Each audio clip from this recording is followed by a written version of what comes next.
Sunset Conversations is a live stream project which brings in conversation international art-related people. It is an alternative to superficial IG story content, to build up something with a stronger intellectual value.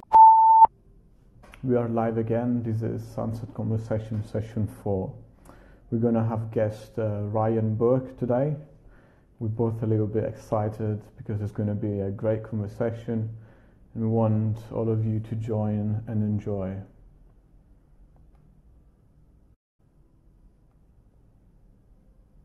So Ryan is going to join in a minute. Just waiting for him.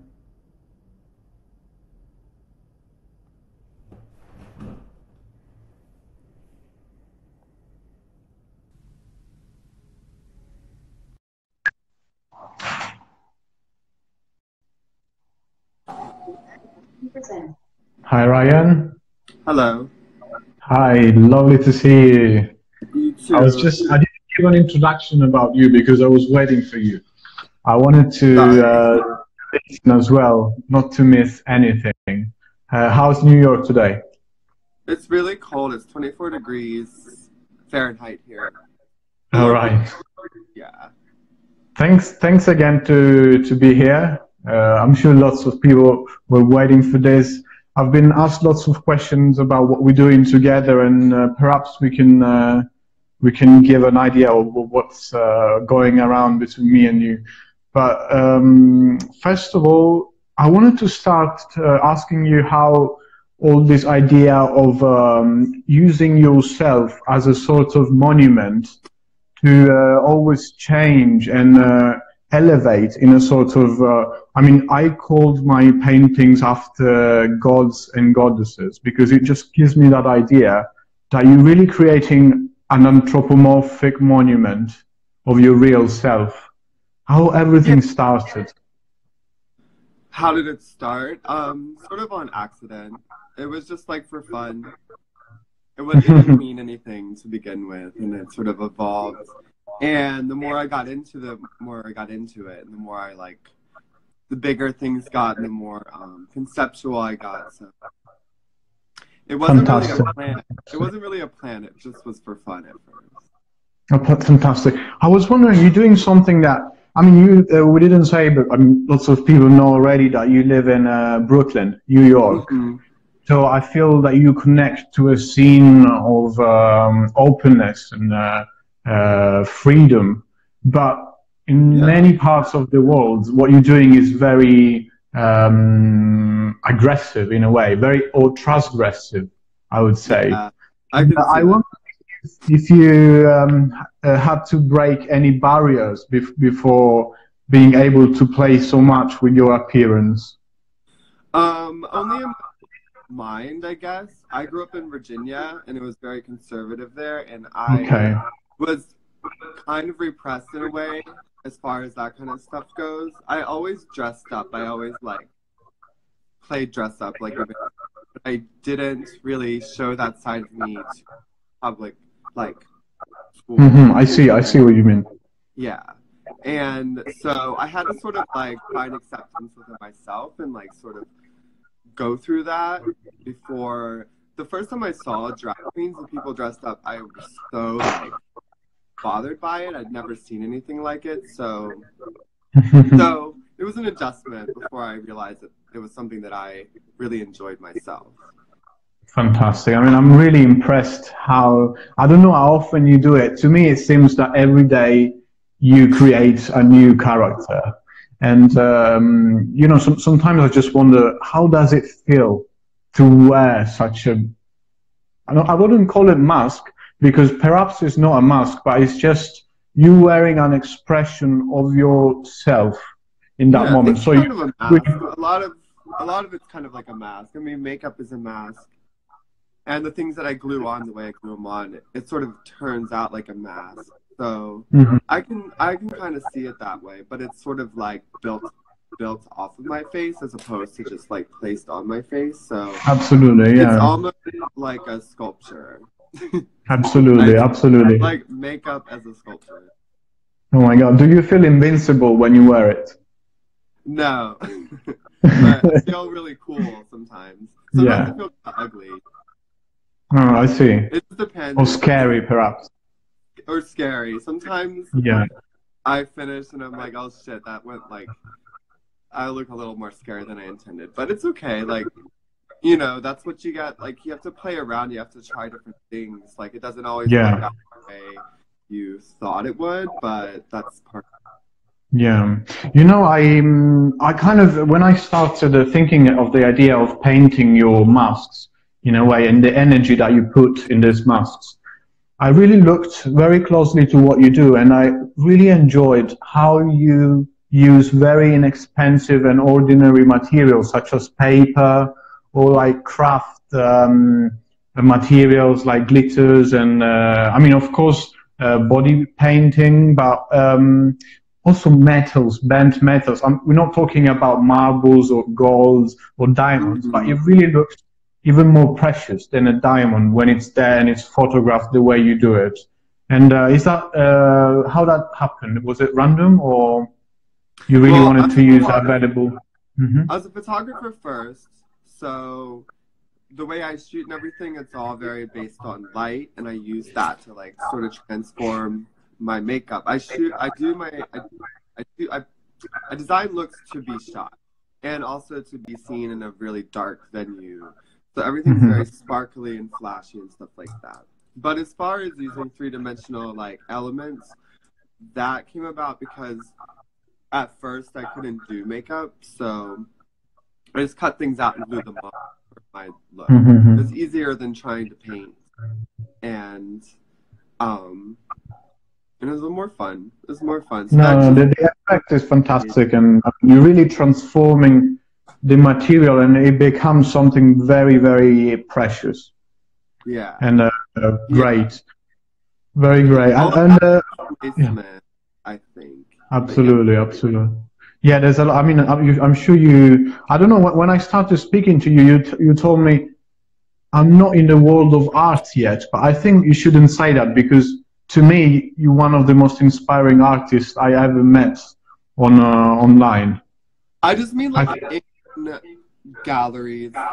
I see, of course. No, I understood your point, but we connect art to galleries too often. I think you're really doing this sort of art activity really well. You're an art activist. And I do appreciate the visibility that social media offers in that respect, but my work, as I'm sure you feel with your paintings, is so much better and so much better, bigger. You miss a lot of details picture this big. So absolutely. While it's good, I feel like people aren't even really seeing like everything. You can't see everything. It doesn't look nearly as cool as it could, but absolutely. I agree. Good.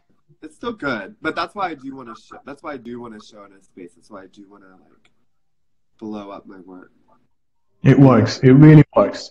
So, I mean, I've been reading your kind of vision many times, also because you sent it to me once, and you talk about creating something which is not connected to any religion, any gender. So you have this idea of creating this again supernatural being.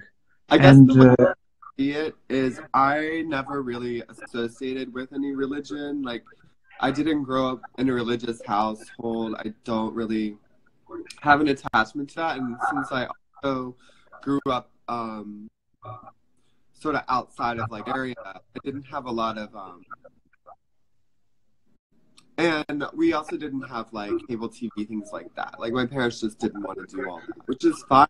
I appreciate if I didn't have like all these pop cultural references and religious references and things like that. But when I create, it's not really on purpose that it's not referential, but it is not referential as much as like, it's just like the way, I don't know. The way I kind of see it is like I sort of like to create identities that have their own culture. So if I'm thinking about concepts, I'm thinking like not about a culture in the world, but a culture that doesn't exist? Like, how would they adorn themselves? How would they dress? Things like that. No. It's very, very nice process of creating, and I wondered this connection to any let's say you don't start with an existing concept, but you tend, I think this is what you say, you tend to create something that doesn't exist, and it comes from fantasy and imagination. I wonder,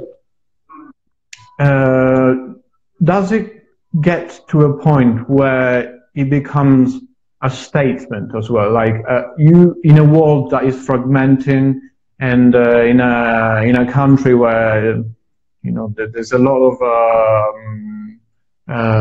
disclosure and repulsion. Do you think this comes to be like a very good message as well? I hope so.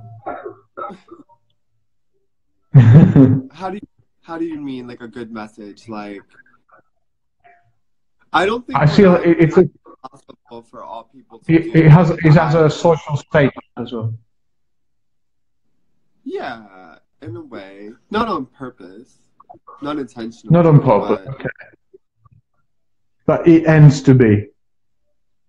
Yeah, I think we get really wrapped up in like our identities and our like how we present ourselves to the world and who we are. I like to change. I don't like to show. I don't have one perceived identity. I don't think I have like a bunch of different directions. You know, as opposed to a lot of people who do looks. I don't really have a singular sort of look or identity or persona. So. Fantastic. Can you tell us something about the creative scene in Brooklyn? I don't really. I mean, there's all kinds of artists. I don't really know about the scene, like as far as like a community. I kind of do more in the city than anything else. So not really active in the creative scene, but a lot of artists I know live in Brooklyn. So, you know, I see them, but I wouldn't say it's kind of really spread out. New York, unfortunately, has become more and more spread out, so it's not as interactive as it used to be a few decades ago. I see. And talking about the way you connect to an audience, how Instagram and social media changed the way you are? You are? Or the way you are? Wait, the way I am? Sorry. Yes. Social media, how did social media change me? Yes. And your lifestyle. I've done self-portraits for like maybe like 14 years now. I did it before social media. It was like really a thing. Not like with makeup, not all of that. But I've always like done that in a way and shot other people as well. But I've always used myself as a kind of like subject too. So I guess social media changed things. I don't know. I mean, I still do it for myself, but like the idea of displaying it for the world kind of changes the whole, like, I guess I curate things a lot more. I'm more particular about what I put out, especially as I have more people, you know, interested in me. Yeah. I don't really know how to go into that. Like, sorry. Yeah, no, I really, it's nice to hear that you don't feel the pressure of the social media. I do, perhaps, I think we all do, and I think that's definitely, there's positives and negatives about it for sure, and that sort of pressure is like, it's really hard as an artist, to be honest. Absolutely. I feel the social media really helped. Yeah. You like sort of put yourself against other artists who have different followings and different types of attention. And it's really like, I don't know, I try not to like get too into that because it messes with your head. Mm-hmm. Well, I mean, I feel you've been doing this for enough time to get stable with your emotions. Like you don't have the stress of the first year using the social media because you've been doing it for long and now you're quite stable in it. So I feel that now you need to care a bit less about what's going on your page. But at the beginning, I'm sure it's a bit more. I do care less. I'm gonna post a lot less. I mean, I'm gonna post a lot less this year than I have because I have other things going on. I have other projects. I have my life. I can't spend all this time curating a page for people. Like I don't get paid for that. So, you know, at this point, I do still feel pressure to stay relevant, even though I'm still working. There's like this idea of relevancy that you have to keep putting out work so people like appreciate it. Yeah. I think that's like really silly, and I kind of just want it just to put out whatever I want to put out and just have it.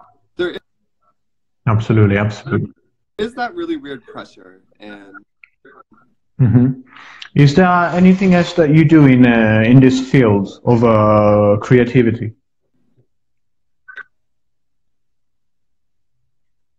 Because I see in your page you post a lot of self portraits, but recently you opened a new page where you're makeup artist for other people as well.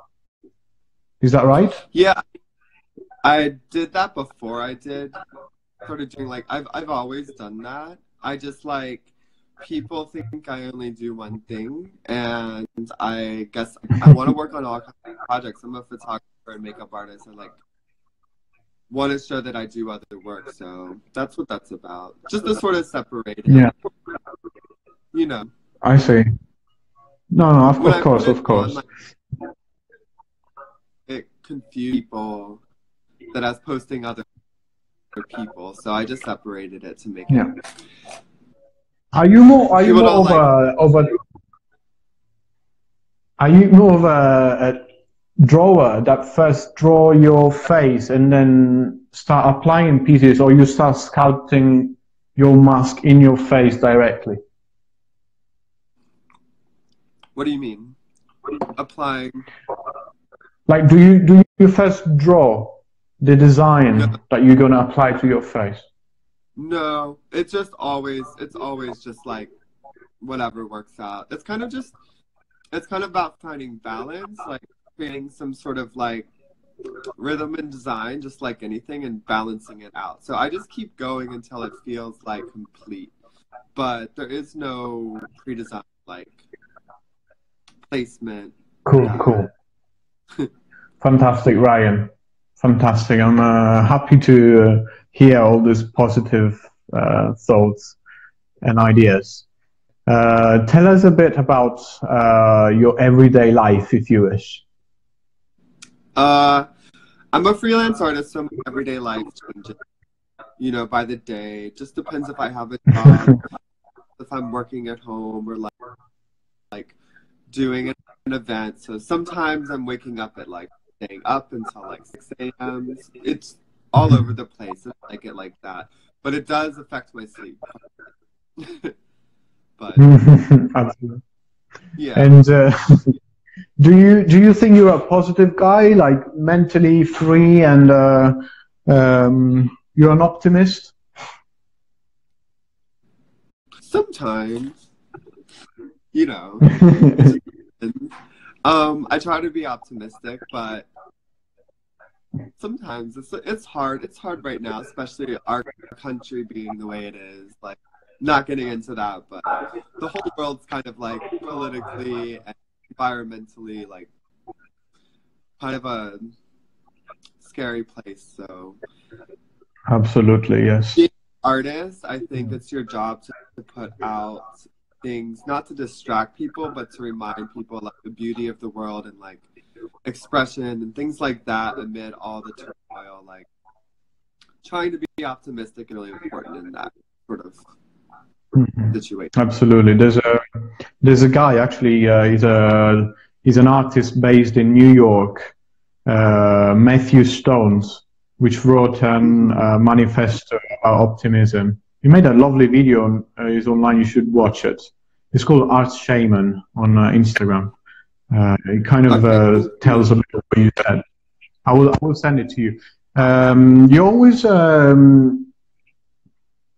I think you're kind of very sweet person, because it's not common to get such a nice reply for a guy busy as you, and you've always been very kind in our project. And this is something I wanted to tell you in public as well, because you need to be kindness. I love your art. I think it's amazing. So the opportunity to have you want to collaborate was really great. Yeah. Thank you very much, and I'm sure we're going to do some shows soon, and I wish you can join us for the openings, because everyone is really impressed about the outcomes. And if your work really breaks the barrier of gender and religion and sexuality and whatever it comes as a category and target, with my abstraction, I aim to break the form, but keep the essence of colors that you put in all these masks and photographs, which honestly, it's just, it was just so easy for me to create a wonderful painting, because what you gave me was already so beautiful, and the colors combination was so good that as a painter, it was such an easy thing of, the creative process was really magical, because it's not easy to get the right colors, and you get always really good combinations of colors. And I felt very lucky to work with you, and I named my last artwork Midas Doesn't Eat Fruit. I hope you like this title. I told you I would have named all the paintings with gods' names, Greek gods, but I just named this one Midas. Midas was a god. It wasn't a god, actually. It was a king who was very greedy and wanted to have all the gold of the planet with himself. So the gods played with him, and they gave him a spell that everything he touched would become gold. Yeah. So he was very happy going around his palace and touching everything, and everything was becoming gold. But at the moment of, so he made a big banquet to celebrate, a big dinner to celebrate this new gift from the gods. And that the moment he started eating, then everything was gold, so he couldn't eat. And I named this artwork, Mida Doesn't Eat Fruit. But do you eat fruits, by the way? Yeah, I do. I'm like having great. Fantastic. Wow. Fantastic, Ryan. I hope to meet you in New York very soon, or in Europe sometime. And we've been talking for around 20 minutes. I think that's okay for a first Sunset Conversations. We touched on some very interesting topics, and we got to know each other a bit more. I want, if you feel, just to say something about, I mean, express your freedom. You're a very cool guy. You're doing lovely thing with a kind heart. Just send a message to everyone, and they're gonna listen to it and perhaps becoming a better humans. Oh, like now? Yes, just say something to conclude the Sunset Conversation. Just something deep. No stress, no pressure. I don't know. Just say how much you believe in your dreams, so someone can get inspired about your consistency. Just as far, well, I feel. Say what about consistency? Sorry, I couldn't hear you. I couldn't hear you. Okay. Can you hear me now? Yes. Okay, good. I just said anything you want, really. Also, something could be very simple. It's just because you're very inspiring and you're also very consistent in your work. It could just be a promotion of yourself. Like, guys, Yeah. I'm Well, so I think since. yeah. I think if you want to be an artist, it has to come from your heart. You can't just go find ideas online and replicate that, because ultimately you're gonna run out of material, you're gonna run out of energy, and I just create from my own like sort of spirit, like my own ideas and everything. And I think if you do that as an artist, you never run out of material. Fantastic, But Ryan, because it's hard art because comes it's from hard to inside, not from outside. yeah, but that's hard because then you're often creating things that people haven't really necessarily seen, especially you're not referencing things. So it can be hard because you can feel like it's not good enough, not like, you know, interesting enough to other people. But if you're an artist, you'll create anyway, and you'll do it not for likes, you'll do it anyway. And I think that that's Good. what's important. You got to create Guys, from the heart, and you have to be into it. So I would do this fantastic. on Yes. Instagram. I did do it without Instagram. So Great, great. And there's something to learn today again from the show, and I hope to have another conversation perhaps in 6 months. You can tell us some new things about your daily life and dreams. Thanks for okay. staying with us, and Thank you. keep in touch. Nice to see you again. You Bye, Ryan. bye. Good luck. You too. Thank you, Ryan. It's been really amazing to have you here. And I really like your last message. Make art from inside, not from outside. Don't just copy around, just find your style inside yourself. And then, of course, document and be updated on what's around, but don't just copy and paste, because you will lose the authenticity which comes from being a different individual. And also, don't make your art or your image just because of Instagram, but do it for yourself. This is something we all have to think, artists and not artists, because we sometimes get too often trapped in doing things just for an audience and we forget about ourselves. So thanks again for staying online today. We've been lots of viewers, actually. We're coming back next Sunday with IMFM, Fernando Mastrangelo, again from Brooklyn. Impressive designer, again, a very extravagant mind, makes a lot of things by casting rocks and other materials. Don't miss it and watch it back on my YouTube channel and on Instagram TV. Have a nice weekend. Bye.